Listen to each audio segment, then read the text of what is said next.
Hi guys, this is Crystal Lee with We Are Magic, and this is another podcast episode. Shout out to the podcast listeners. You could care less to see a video, and I actually started off the podcast not doing video. It's just straight listening and doing the ASMR. And catch me on YouTube, podcast listeners, if you don't want to listen. But I'd rather you listen and not watch because I'm distracting. The faces I make are ridiculous, so I edit my stuff, so I know what I be doing. I be shapeshifting too. Anyone that does any type of content where you're using a video, have you ever caught yourself shapeshifting? It's hilarious. Like, I do it all the time. It is insane. I just shapeshifted in a Google Meet meeting with the HD group that I'm in. So like they said, they saw me do it real time. It's crazy. Like, I might do it on this one. Anyway, let's go back into the esoteric. So we're going to talk about psychedelics today and my personal experience on Wachuma. Not ayahuasca, Wachuma. Ayahuasca is considered the grandmother. Wachuma would be the grandfather. It is a masculine plant, a masculine energy from a cactus in Peru. And let me tell you, my friend and I, Ray and I, we went to upstate New York and met a group of people who've done it before, very experienced. It was a very controlled group, very strict. You know, they wouldn't let you go too far on the trip because people have literally like ran off into the woods, and that's not safe. You know, upstate New York has woodland creatures. It is the wilderness. So imagine. And then what you would do to prepare for this, you know, is fast. So we fasted. I fasted for 24 hours before. And drank plenty of water. You got to have your electrolytes. You got to have, you know, your minerals. And so I fasted before. My son drove us up there, dropped us off. Had to climb this hill. We're on top of this mountain. And Ray sat beside me. And this one guy, he just gave off big Shiva vibes. He was playing the guitar for us. Like, it was so beautiful. Nice vibes. There was a prayer. Yeah, we got to meet a lot of people. And then we started drinking the cactus juice. Well, I was instructed I would drink more because my intention was to cure myself of Crohn's disease. Crohn's disease has been the thorn in my flesh, okay, since 1998. Possibly sooner. Just wasn't diagnosed with it. I was diagnosed severe straight out the gate. So I got more. And, you know, they were warning us, you're going to see things, you know, do not be afraid. Nothing is going to harm you. Now, thank goddess, I've been doing shadow work since 2019 and heavy shadow work.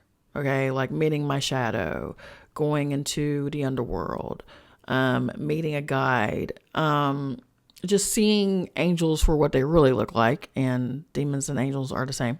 They're all angels. It's just, you know, one's called a demon because, you know, Source gave these messengers free will to do as thy wilt. So, of course, you know, humanity, demons, you know, and there's other messengers, you know, there's first man, second man, third man. This is all Nasifer, are commissioned to do this, and that. And you know, even the angels you call Michael, and all them, they still destroy. They're still with the shit. So, but I'm digressing. So they have a fire in the middle of the circle. I've been meaning that this happened back in 2022. I just never shared it, never talked about it. A lot happened that night. So I started drinking and stuff. And people around me are just, you know, if you feel sick, you got to leave the circle. The circle is sacred. Just like with Native American culture, the circle is sacred. No one. And there was one entrance and one exit. And it's the same one. And, you know, you stare at the fire as you back out of the circle. And, you know, I've been to powwows. I know about my Native American ancestry. I'm Blackfoot all the way. And Cherokee, of course. I'm seeing all this. Now, mind you, I have an ostomy bag. There is no restrooms out there. None. We are thugging it out. We are in the wilderness. Mind you, we have been up for we're going to be up for 24 hours. We're fasting. all we're doing is drinking water and this Wachuma plant juice. So people are, tripping. Okay. I'm locked in. Like I said, I've done the shadow work. So I'm looking forward to seeing the stuff. I'm all in. I'm like, let's go. I'm staring into the fire. All of a sudden, I saw this fire being, it looked like a shaman. And fire was coming out of his head. And he looked at me. Now, I couldn't see his eyes, but his face just looked at me. And he was dancing. Like the natives at a powwow. He's dancing around the fire and he's putting his hands up and he's going down. He's pulling up, he's going down. And I'm locked in. I'm like, oh my God. I'm staring at him. I mean, it's just going off. It's doing all the things, right? So as I'm staring, Wachuma steps forward. Now everyone else is like, Grandfather Wachuma, they're worshiping him and all this other stuff. He steps forward to me. And he was like, Crystal, you are wounded. You have got to heal. The reason why you are sick is because you hold on to so much pain since childhood that it is manifesting as a disease in your body. So he starts taking me down the rabbit hole of my past and he's telling me I have to forgive. I was like, I forgave years ago, but you haven't forgiven yourself. Because you feel like you were, making these mistakes, that you're stupid and you should have known better and all these things, right? I'm like, okay. So he brings forth some men that I'm very angry with and hurt by. And these are like, friends, past relationships, whatever. It's just a mixture of stuff. Doesn't matter.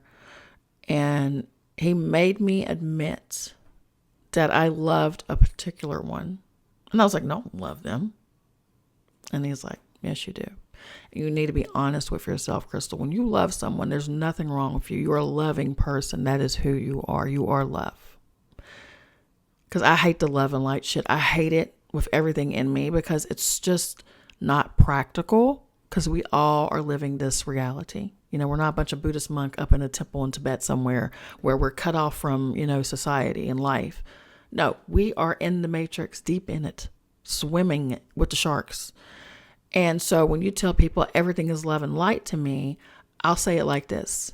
Yes, source lives within you, and that is love. That is pure consciousness.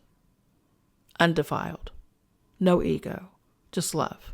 We are all light because we are all energy, but that includes the dark beings. I consider myself a dark energy because I'm yin. I'm fully developed in my yin.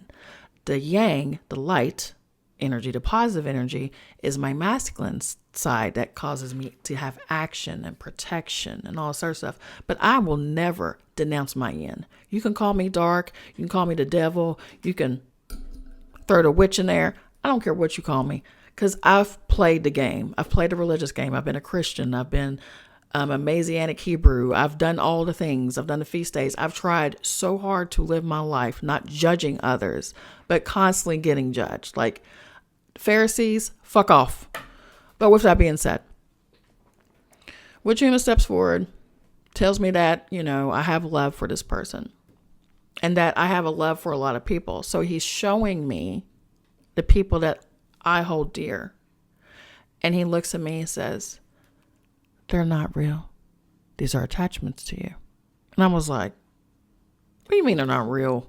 Now, again, I've had enlightenment. I know this is all just a reality show, fever dream of sorts, But at the time, I'm bucking Wachuma. I'm like, bro, you tripping. Like, obviously they're real. He's like, I'm teaching you to let go of the attachment of them.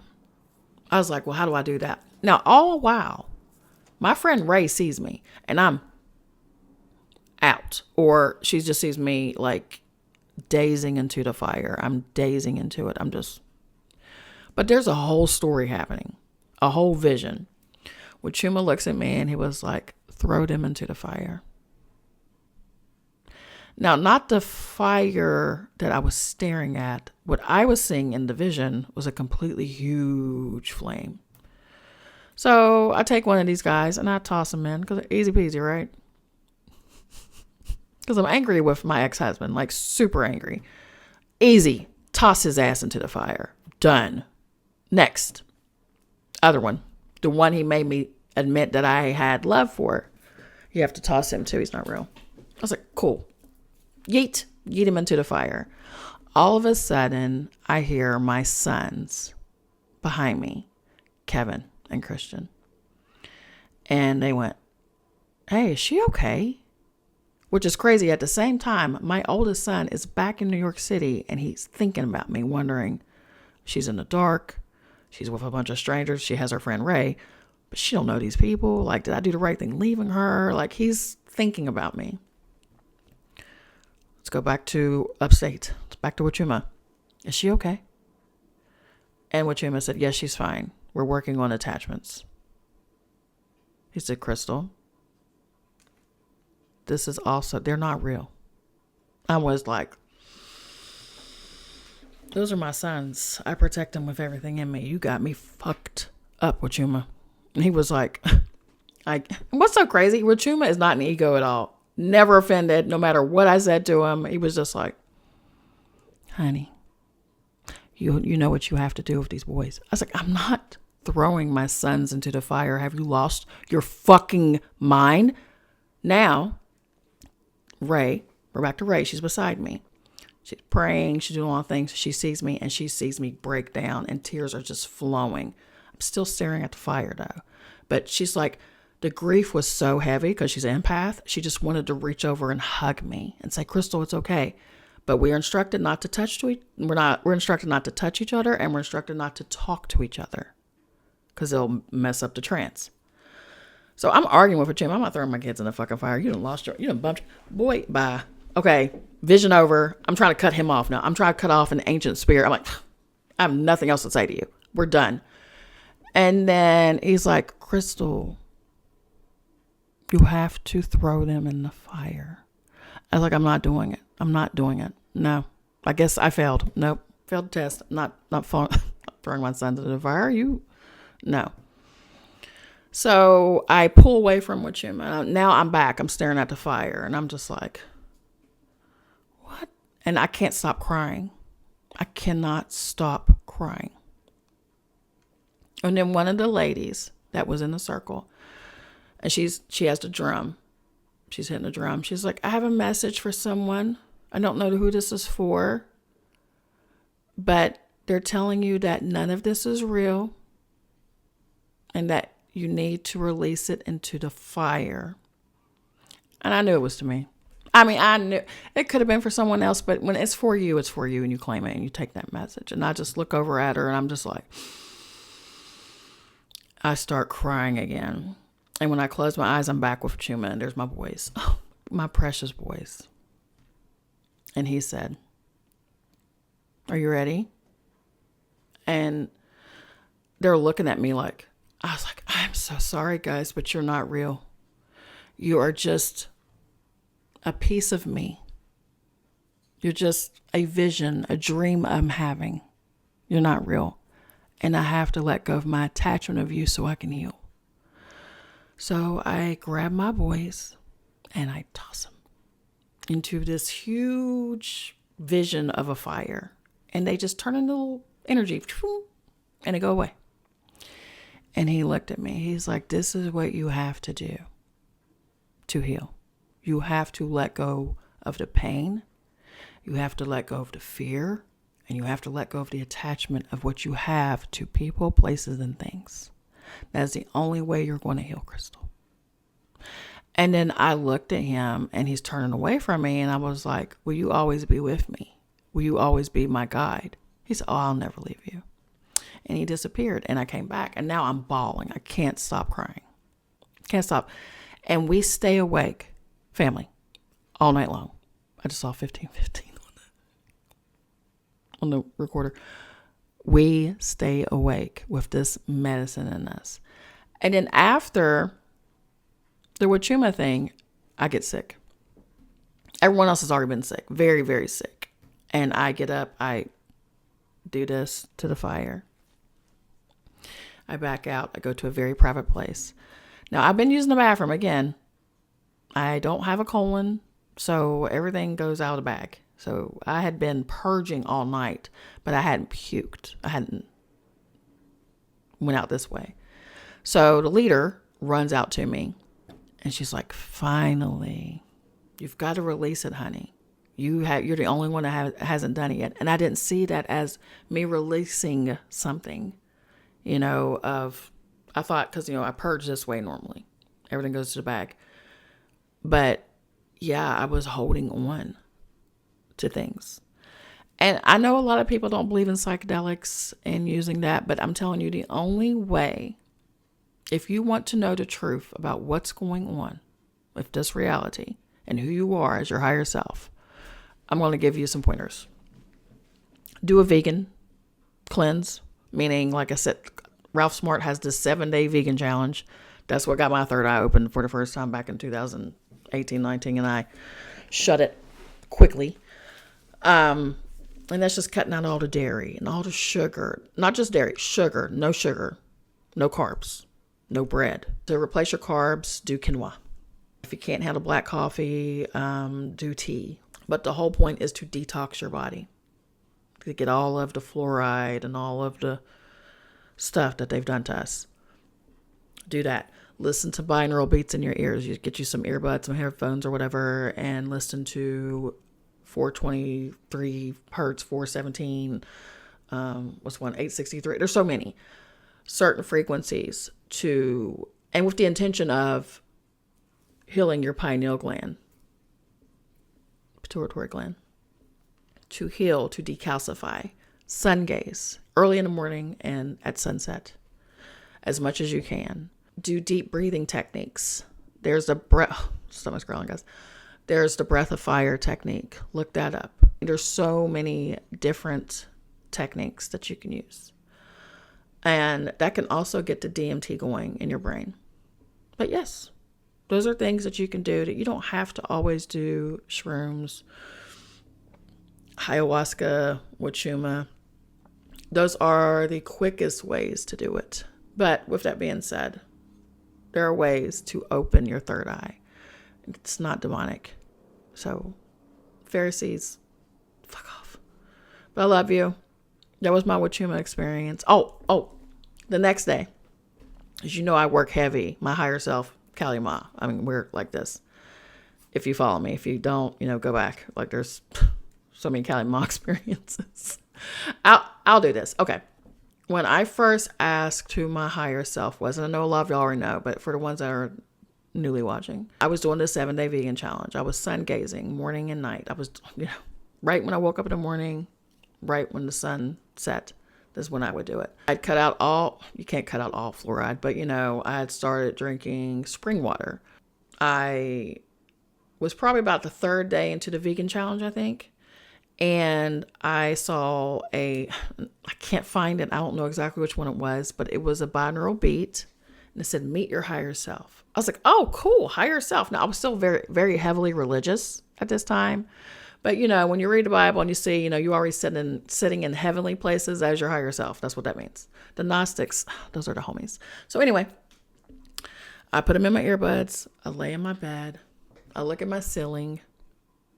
And I start listening to these binaural beats that, meet your higher self. And so that's the intention. It's always intention. I tell you that your words and your intention are your most powerful tool to create anything you want, to bring in anything you want. And if you have any type of, like what I'm going through right now, any type of financial block, it will show up in your life and you'll keep losing your money. So I'm just being very transparent with you. That's what I'm going through right now. So I'm staring up at the ceiling. And then all of a sudden, I am awake, guys. I'm not sleeping. My eyes are wide open. I'm just staring at a white ceiling. And then I see me.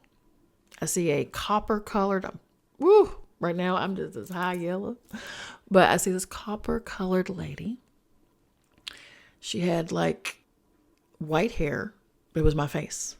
And she was lovingly staring down, huge face on my ceiling. And I'm like, oh my God, is that me? Who am I? Who am I supposed to be? I still didn't know who I was. I'm meeting my higher self. I have no idea. Who am I? Ego, right? Ego always wants to know everything. All of a sudden, my higher self said, oh, well, let me show you who I am. She turned blue. I need a blue. Oh, Cali blue. She turned blue. My hair turned black and went from this white, beautiful white hair to black. And then all of a sudden, there's me, but with a blue face. Now, remember, I'm religious. So I went, is that me? And it's like wide-eyed me, like just smiling from ear to ear, looking down at me. And then I'm backing away from my bed, and I'm like, is that me? Is that my higher self? Who is that? And then she went, and the tongue came out. And I screamed, yanked the earbuds out of my ears, ran downstairs, and I started drinking tap water like I was purposely. And it didn't happen immediately, but it was just my intention is what did it. The universe was like, she's not ready. She's not ready. She is not ready. We're going to baby step her. It's kind of rough to meet your higher self that way. But I didn't claim that as my higher self. My husband at the time, was like, you out there sun gazing and stuff. You're inviting demons, which is hilarious because he's Native American and they literally work with spirits. So just, so anyway, yeah. Shamed me, made me feel like a piece of shit. And you need to let that stuff go. And you keep seeking, you ain't gonna like what you find. And I've been where you've been. I went full circle. Just attacked me. So I just saw something very traumatic, and now he's mad at me because I got what I asked for at my higher self. So it took about 6 more months before I fully accepted who I was. Before I came as Crystal. Your ego is a person you came to play, which is why I say you can't kill yourself. You can't kill your ego. The Hindus will teach you that you can't. This light worker shit is just so old and annoying. What you want to do is have a balance, which is enlightenment. You know who you are, but you also know who you came to be. So you play the game. There's a thin line between enlightenment and schizophrenia. Okay? The people you see in the tunnels, in the subway, on the streets, growling, talking to himself. They're not crazy. Their ego is gone. And they see everything you don't see. They hear everything you don't hear. They're just shaman. They're just unguided shaman. They're tapped all the way in. They're on the other side to where now it's schizophrenia. Oh, they see things. They're hearing things. They're crazy. They're hearing voices. But they'll read you to filth. They'll tell you about yourself. They know who you are. They see you. I really walked in the subway and someone was just out of it. They looked at me and they went, hi. And they waved at me like I was some superstar or something. So I walked by and said, hey, baby. They was like, I love you. And then as I walked by, they went back. They were back growling and going off. But they saw me. Seers see me. Seers knew who I was before I even knew. I had psychics, tarot readers, shaman. You know who your higher self is, Crystal? No. I said, do you know? I know who you are. Tell me. Nope. Because my higher self instructed him not to tell them that she wanted to come to her ceiling. So it is what it is. It's fine. Some people, some entities, some energies, they just like doing the most. Mine does. So likes to be scary. And it's fine. It's fine. I love her. We love her. We love Kelly. But yeah, since, that trip, since the enlightenment thing happened in my ceiling, the mushroom trips I've been on, all the things, it's always heal yourself, Crystal. It's never some big woo thing. This is your purpose. These are the people in your life. These are the lessons. You got to learn from them. And then we move forward. We don't stay stuck in the past. And we don't carry and hold on and just re-hurt ourselves. It's like you're a literal haunting, a residual energy. You are your own residual energy. You keep your energy so stuck in the past of the pain. And we've had such traumatic things happen. We've lost loved ones. We've lost children. We've lost spouses. We've lost ourselves. We've lost ourselves. And I have friends who have lost families and loved ones, and they inspire me to keep going. Anytime I start feeling sorry for myself, anytime I feel like, oh, I can't do this anymore, I can't play this game, the pain is too much, the ostomy site hurts, or, my kidneys remind me, or my gallbladder, I need my gallbladder out, but no surgeon will touch me because I've been cut open too much. I could check out at any time. I have tachycardia, and my cardiologist told me, one day your heart's just going to stop. And hearing that scared me. The diagnosis I have, I should have died 5 years ago. But I'm still here. I'm still here. By the grace of the Most High. And my stubbornness to just continue to live. I'm still here. I went through all these horrible things. I went through the molestation with my dad. I went through the horrific bullying that almost had me do that at 10 years old.